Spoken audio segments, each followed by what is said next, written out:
화요일에 명인들의 복귀 출발해 보도록 하겠습니다. 김근우입니다. 자, 지난 한 주를 돌이켜보면 좀 다이나믹한 증시가 이어지고 있다고 표현할 수 있을 것 같습니다. 실제로 제가 지난주 화요일 날 여러분들께 이 자리에서 명인들의 복귀 통해서 설명드릴 때만 하더라도 증시가 너무 좋았었죠. 특히나 리스크라고 점쳐질 만한 게 거의 없어질 정도로 계속 좋다만 이야기를 드리고 마무리했던 기억이 있는데, 오늘은 내용이 좀 바뀔 것 같습니다. 특히나 지난주 목요일 야간 이후로 해서 글로벌의 지정학적 리스크가 좀 부각이 되면서 증시에는 대외 변수가 많이 작동하기 시작했고, 실제로 지난주 금요일 날 제 유튜브 김근우의 근본투자 통해서 저랑 같이 가시는 분들 같은 경우는 현금 60% 들고 갑니다 라는 타이틀로 이야기도 드렸었는데, 저는 제가 예상했던 지점이 어느 정도 발생하고 있다라고도 좀 이야기 드릴 수 있을 만큼 조정폭이 좀 눈에 띄기도 하다라고도 이야기 드릴 수 있겠고요. 자, 그러면 오늘 시간에 좀 이야기 드릴 내용은 뭐냐면, 그렇다면 증시가 쭉쭉쭉 우상향을 지속하고 있다가 거의 한 달 반 정도의 기간 동안 상승만 했거든요. 조정의 출발점 정도가 예상이 되고 있는 국면인데, 지금부터 우리가 어떤 방식으로 봐야 되는지, 그리고 노이즈는 뭐가 있는지, 해소되는 지점은 어떤 형태로 봐야 되는지 시장에 대해서 좀 이야기를 드리고, 그리고 그렇다면 시장 조정이든 또는 지금부터 나아가든 방향 자체가 결정될 때 어떤 종목들 위주로 우리가 관심 있게 봐야 되는가 또한 요약을 좀 해서 이야기를 드려보도록 하겠습니다. 잘 들어보시면 좋을 것 같아요. 자, 우선 오늘 시장 간략하게 먼저 전반 정리 한번 드려볼게요. 자, 지난주까지만 하더라도 이렇게는 못 봤었죠. 오랜만에 하락 종목 수가 더 높습니다. 상승 종목 수 보게 되면은 한 950개, 약 1000개 정도 되고, 상승 종목 수 보게 되면 한 1500개 정도 됩니다.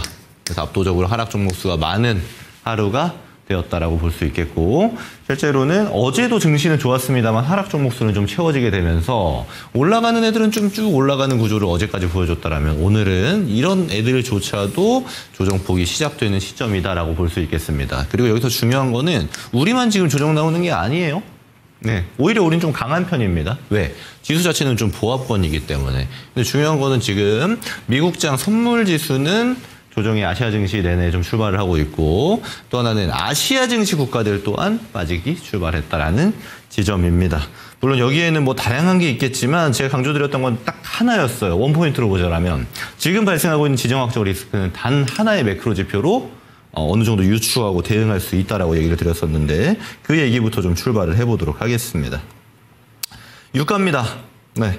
유가의 변동폭을 보시고 확인하셔라 라고 얘기를 드렸었는데, 자, 오늘 그러면 하락 종목 수가 좀 많았고 조정의 출발 정도로 이야기를 드릴 수 있는 국면이었었는데, 왜 그렇게 갔는가를 보게 되면 제가 유가 하나로 설명을 드린다고 했죠. 네. WTI 기준으로만 이야기할게요.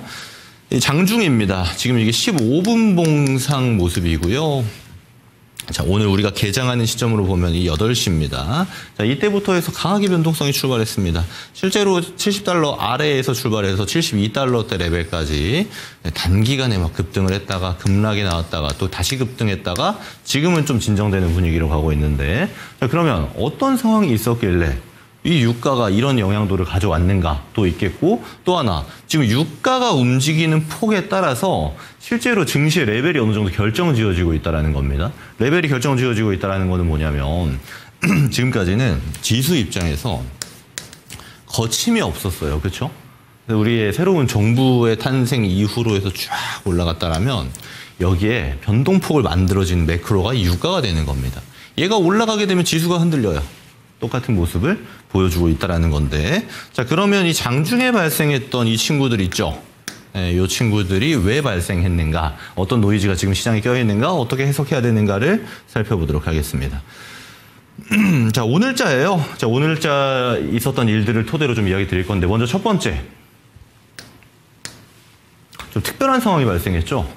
네, 트럼프 대통령이 사실 오늘 일정 같은 경우는 이제 G7 회의가 예정되어져 있었습니다. 정상회의입니다. 그래서 G7에 속해 있는 국가들의 정상들이 다 같이 와서 캐나다에서 미팅을 진행하죠. 그리고 주요 안건으로 거론되는 거는 현재 발생하고 있는 이스라엘, 이란 간의 이 중동 리스크에 대해서 어떻게 결정할 것인가에 대한 회의였습니다. 자, 근데 이 타이틀만 봐도 여러분들 감이 오시겠지만 일정 접고 조기 귀국했어요? 그러니까 안 했습니다. 그리고 또 하나, 지금 우리나라 입장에서는 또 하나 중요한 게 이게 G7, 그러니까 미국에서, 여기 미국이라고 볼게요. 이 캐나다를 갔다가 이제 우리나라로 이렇게 넘어와야 되거든요. 근데 일정이 중간에 끊겨버리다 보니까 한미 정상회담도 일단 불발됐습니다. 추후에 일정 다시 잡는다고 하긴 하던데. 자, 그래서 대표적으로 한미 정상회담을 토대로 기대하고 있었던 종목들이 있었죠. 예를 들어 대북주, 뭐 좋은 사람들이라든지 뭐 아난티 같은 종목, 또는 HD 현대그룹주들 중에서 또 좀 하락이 발생하는 또 하나의 요인이 되었던 겁니다. 과거에 우리가 이제 문재인 정부 때를 생각해 보면 알 수 있겠죠. 당시에 한미 정상회담을 토대로 북한과의 관계가 개선되었던 지점들, 물꼬를 튀었던 점을 기억하면서 비슷하게 모멘텀 받았던 게 대북주였는데 조정이 나왔던 주요 노이즈이기도 합니다.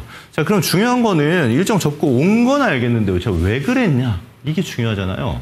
근데 실제로 왜 그랬냐는 백악관에서 정확하게 밝히지는 않습니다. 근데 지금 유추하고 있죠. 시장에서 유추하고 있는 거는 뭐냐? 더 큰 게 있다. 더 큰 게 있다.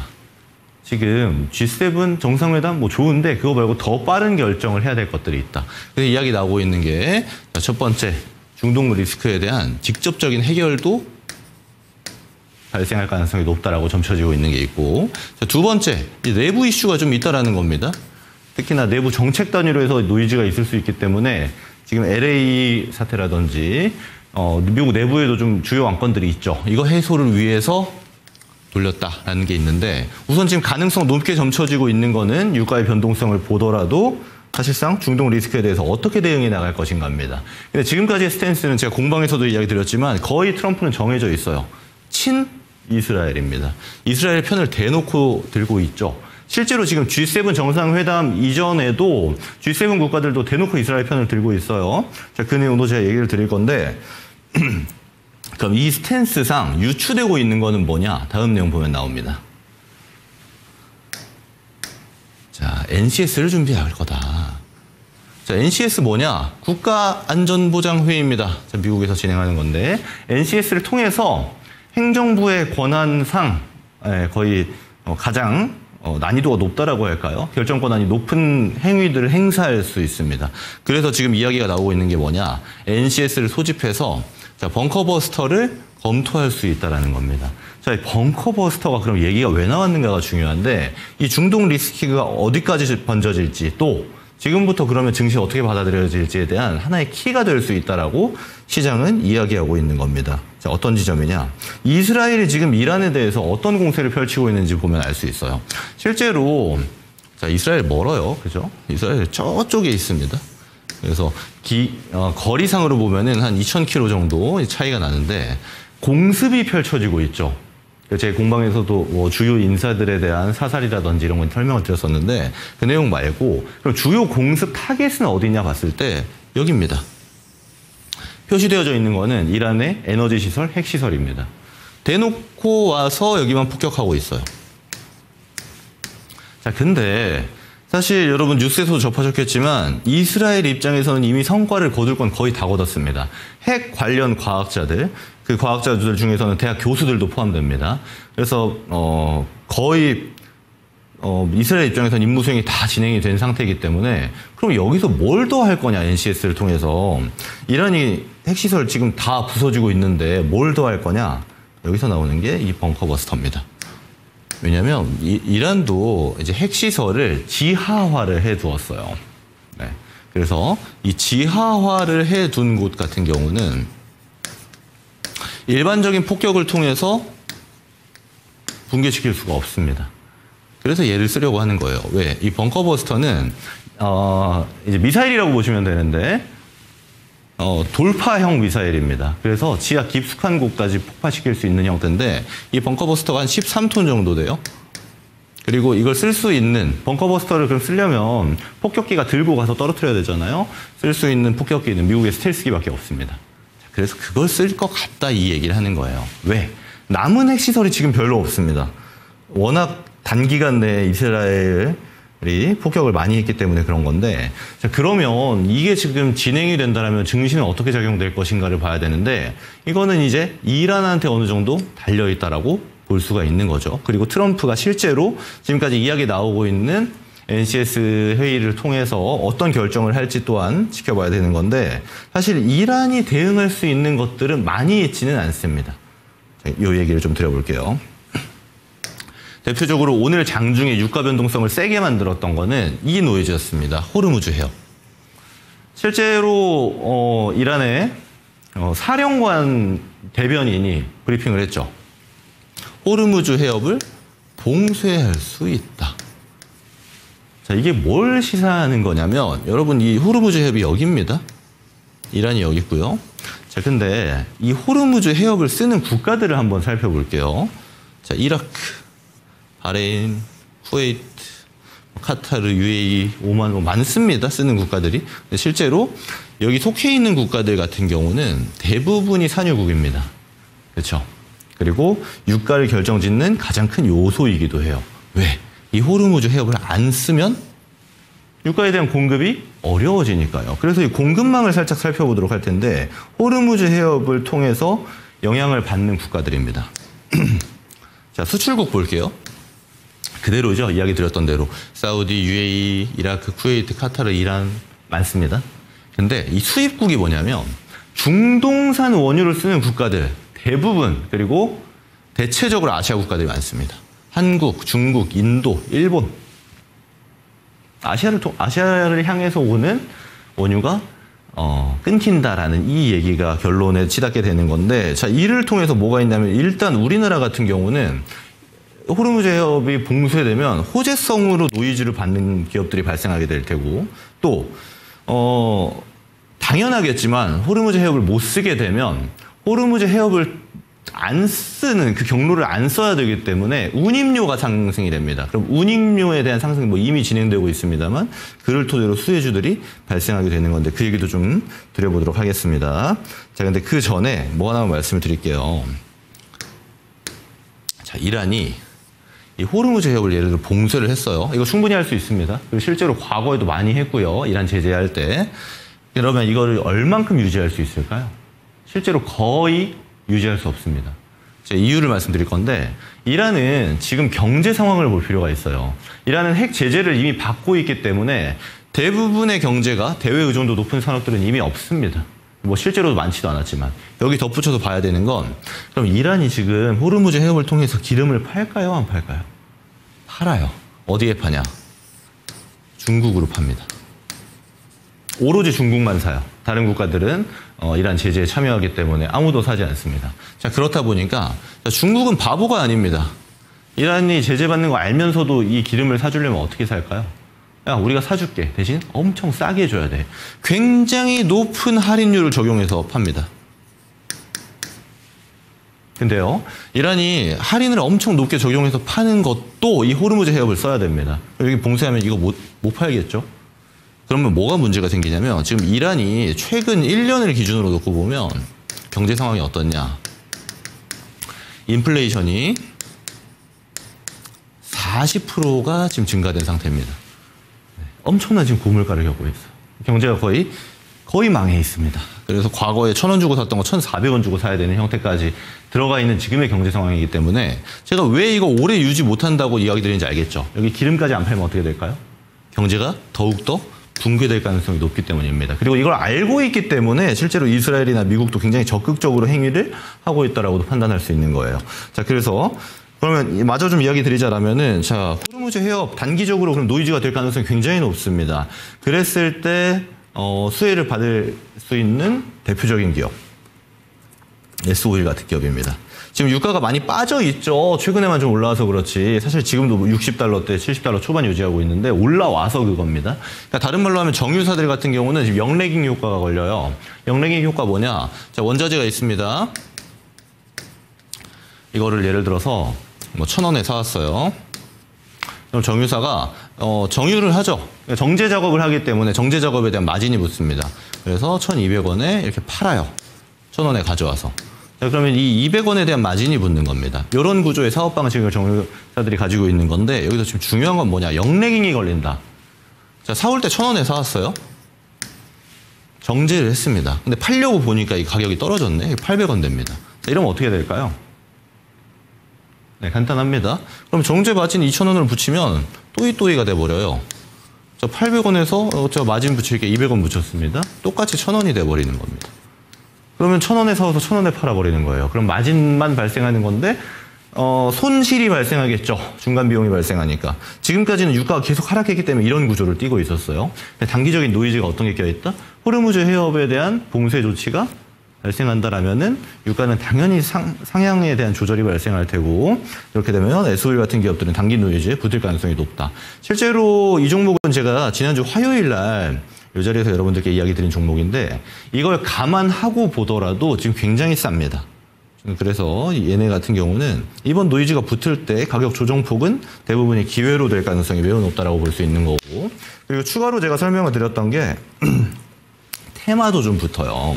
그래서 흥구석유나 여러분 잘 아시겠지만 전쟁 테마 해칭성 종목 하면 같이 맨날 붙어 있는 한국석유, 뭐 중앙에너비스 이런 애들도 같이 당연히 움직인다. 대성에너지나 GSE처럼 천연가스 종목도 마찬가지입니다. 지금 이렇게 노이즈가 붙은 애들인데, 사실 이거 제가 추천하는 거 아닙니다. 지금 노이즈상 위로 갈 수 있기 때문에 물려 계신 분들이 이거 어떻게 될까요? 이번에 올라갈 때 팔아야 돼요. 진입은 저는 이쪽은 권장하지는 않습니다. 그래서 SOE 같은 종목들은 찬스로 활용할 수 있고, 테마색이 진한 애들도 변동성 폭에 노출되어 있다고 볼 수 있는 건데, 사실 여기서 중요하게 봐야 되는 건 운임료가 사실 더 커요. 운임료 상승은 제가 오늘 데이터는 가져오지 않았는데 많이 발생하고 있죠. 그렇다 보니까 HMM 같은 종목들, 흥하해운이나 대한해운 같은 종목들 노이즈 속에 있고 실제로 상승폭이 발생하고 있는 건데, 오늘은 흥하해운 정도만 좀 상승을 유지해줬고 나머지는 또 조정폭을 보여주거든요. 근데 여러분이 HMM 있잖아요. 지금 주인이 없어서 그렇지 얘네 돈 버는 걸로 보면 아시아 탑급입니다. 네, 다른 말로 하면 지금 너무 싸요. HMM이라는 기업은. 그러면 지금 노이즈 속에 있을 때, 급등락할 때 낙차가 크게 낙폭이 발생하게 되면 기회로 활용할 수 있는 종목이 되는 거고, 추가로 스몰캡이 좋다 하시는 분들은 흥하해운이나 대한해운 같은 애들은 좀 트레이딩 뷰로 볼 수 있는 형태다라고 얘기를 드릴 수 있는 게 지금의 시간입니다.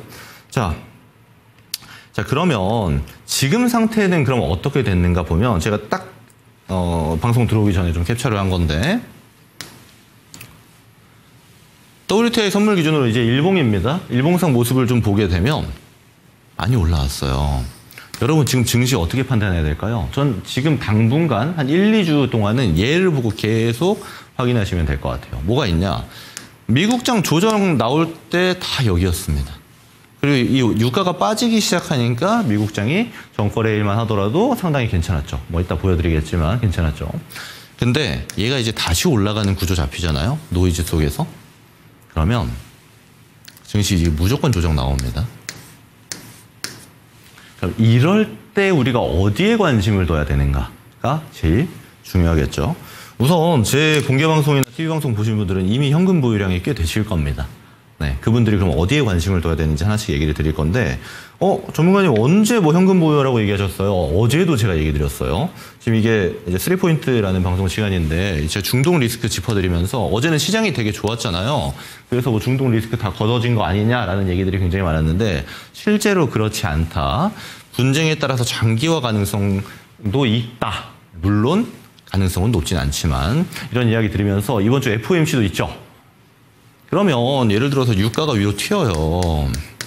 물론 유가는 근원 데이터는 포함되지 않습니다만 물가가 튀게끔 만드는 대표적인 이제 원자재가 되겠죠. 그럼 유가가 올라가면서 물가가 위로 튀면은 FOMC의 주요 인사들이 하는 코멘트들이 시장에 작동을 하게 될 텐데, 어떤 식의 작동이 발생할까요? 이거 물가가 올라가면 우리 금리나 못해, 이런 얘기가 당연히 나오겠죠. 그럼 그를 토대로 증시가 받아들이는 입장은 조정폭이 충분히 나올 수 있다는 겁니다. 그래서 지금 이번 주 FOMC가 걸려 있는데도 불구하고 노이즈가 상당히 많은 증시이기 때문에 현금 보유자들이 좀 더 유리할 것들이 많다라는 거죠. 게다가 지금 중심주들은 거의 정해져 있어서 이것도 좀 참고로 천천히 이야기를 드려보도록 할게요. 자, 미국장 보고 나서 제가 그의 내용 이어가겠습니다. 왜냐하면 이게 좀 중요해요. 실제로 이건 전일입니다. 전일. 자, 제가 아까 트럼프가 G7 회의 가야 되는데 뭐 돌아오고, 한미 정상회의도 취소되고, NCS 개최한다고 하고, 이런 내용을 설명드렸잖아요. 그 전입니다. 그 전에 미국장이 지금 굉장히 좋았어요. 실제로 다우, 나스닥, S&P 500, 러셀 할 것 없이 다 괜찮았습니다. 그렇다 보니까 섹터만 보더라도요. 미국장 날아갈 때 움직이는 애들이 그대로 작동되고 있는데 대표적으로 M7 종목들 좋았고요. 추가로 반도체가 굉장히 좋았습니다. 반도체가 최근에 모멘텀이 되게 좋아요. 미국에서. 근데 이 종목들 여러분 자세히 보셔야 됩니다. 추가로 얘네들 움직일 때 우리 같이 움직이는 애들 거의 유사한 애들이 있거든요. 같이 좀 설명드려 볼게요. 하이닉스. 오늘자로 이제 노이즈가 좀 껴있는 좋은 소식들도 들려오는 삼성전자입니다. 물론 삼성전자는 제가 권장드리지는 않아요. 워낙 변동성이 좀 적기 때문에. 자, 그리고 최근에 수출 데이터 제가 설명드리면서 데이터 너무 좋다고 이야기 드렸던 리노공업. 오늘 리오테크닉스 같은 애들도 이게 왜 올라갔는지 어느 정도 감이 보이시죠? 다른 주요 섹터, 산업재, 소비재, 주도주라고 볼 수 있는 애들 대부분 조정을 받았는데 반도체는 왜 안 떨어졌냐? 미국장에서 반도체 너무 좋았기 때문입니다. 그리고 추가로 이 반도체 종목들은 지금 뭐가 있냐? 제가 원래 월요일 날 공개 방송을 했어야 됐는데 이 방송용 PC가 좀 오류가 발생해서 못했거든요. 그때 제가 중요하게 이야기 드리려고 했던 게 5월 수출 데이터예요. 5월 수출 데이터 보게 되면 지금 6월 15일 기준으로 확정치가 이제 나왔습니다. 반도체 엄청 좋아요. 네. 그리고 이 반도체는 먼저 HBM은 뭐 원래 좋았고요. 이쪽 라인은 뭐 종목 소개 제가 많이 드렸으니까 다들 잘 아시죠. 추가로 지금 레거시도 많이 올라왔습니다. 그걸 반증이라도 하듯이 미국장에서도 미국의 대표적인 반도체 종목들도 지금 좋죠. 우리 종목들도 좋고. 자, 근데 이거 연계해서 좀 보셔야 되는 게 뭐가 있냐면 시장이 예를 들어서 지금 노이즈가 많잖아요. 유가에 대한 노이즈도 있고 이게 작동이 돼서 시장이 조정을 받는다면 어떻게 될까요? 반도체도 조정 나올 겁니다. 특히나 SK하이닉스 지금 신고가인데 조정 나올 수 있어요. 무조건 기회입니다. 네. 반도체는 뭐 사실 이전 3월 수출 데이터부터 좋아진 걸 제가 많이 설명을 드렸기 때문에 그때부터 해서 레거시 중에 원투톱 달리는 애들 잡으셨던 분들은 이미 수익을 많이 보셨겠지만 저는 1차 상승도 아직 안 나왔다고 봐요. 특히나 이번 5월 달부터 해서 출발했던 증시의 상방 랠리는 반도체는 포함하지 않았습니다. 물론 뭐 조금씩 올라오긴 했지만 주요 데이터 좋은 애들만 좀 많이 올라갔죠. 리노공업 같은 애들. 근데 다음 차시는 반도체 하면 다 같이 가는 이런 구조도 충분히 나올 수 있다고 저는 개인적으로 봐서 꼭대기에서 사라는 얘기 아닙니다. 꼭대기 사지 마시고 조정폭을 좀 기대해 보시면 좋지 않을까 하는 섹터다라고 얘기를 좀 드려볼게요. 자, 그리고 이제 미국장 얘기는 좀 생략을 하도록 할게요. 오늘 밤이 더 중요하기 때문에 앞으로 그러면 조정권에서 여러분 관심 있게 보셔야 되는 게 저는 반도체, 바이오 이 투톱을 계속 설명드리고자 합니다. 네. 지금 바이오 같은 경우는 여러분 보시면 오늘 장 되게 비실비실한데도 불구하고 비만 치료제 종목들 보면 날아가죠. 제 키워드 잡아드린 거 기억하세요? 네, D&D 파마텍 오늘 뭐 신고가입니다. 여기에 킵스파마. 사실 킵스파마는 자회사가 하고 있죠. 비만 치료제 개발을. 근데 이제 킵스파마는 저는 테마색이 좀 진하기 때문에 권장드리지는 않습니다만 트레이딩 뷰 정도는 가능하다. 여기에 한미약품. 한미약품은 실제로 하고 있습니다. 비만 치료제를. 이쪽 같은 경우는 관심 있게 보셔도 돼요. 제가 왜 이렇게 얘기 드리냐. 바이오 USA가 지금 개최가 되었어요. 바이오 USA에서도 중요하게 놓여져 있는 키워드들이 거의 동일합니다. 제가 말씀드린 애들이랑 똑같아요. 비만. 일라일리 지금 주가 올라갔다 내려갔다 왔다 갔다 하죠. 다 키워드가 경구용 비만 가지고 움직입니다.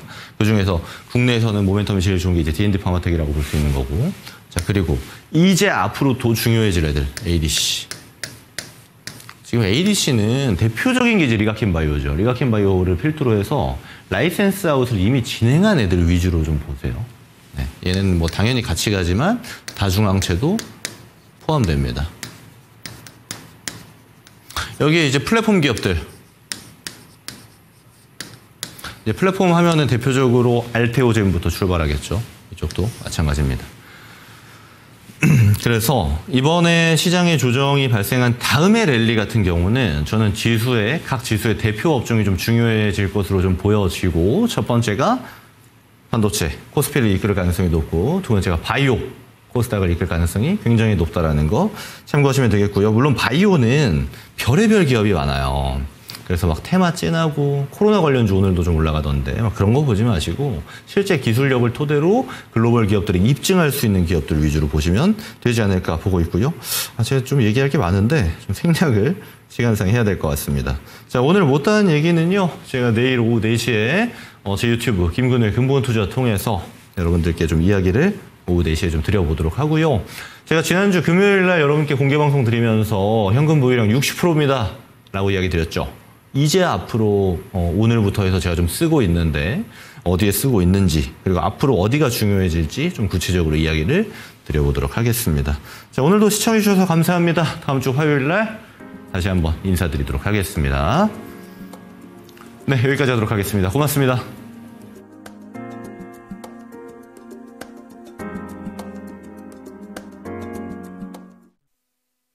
본 방송은 투자 판단을 위한 조언일 뿐 투자 판단과 결과에 대한 책임은 투자자 본인에게 있음을 알려드립니다.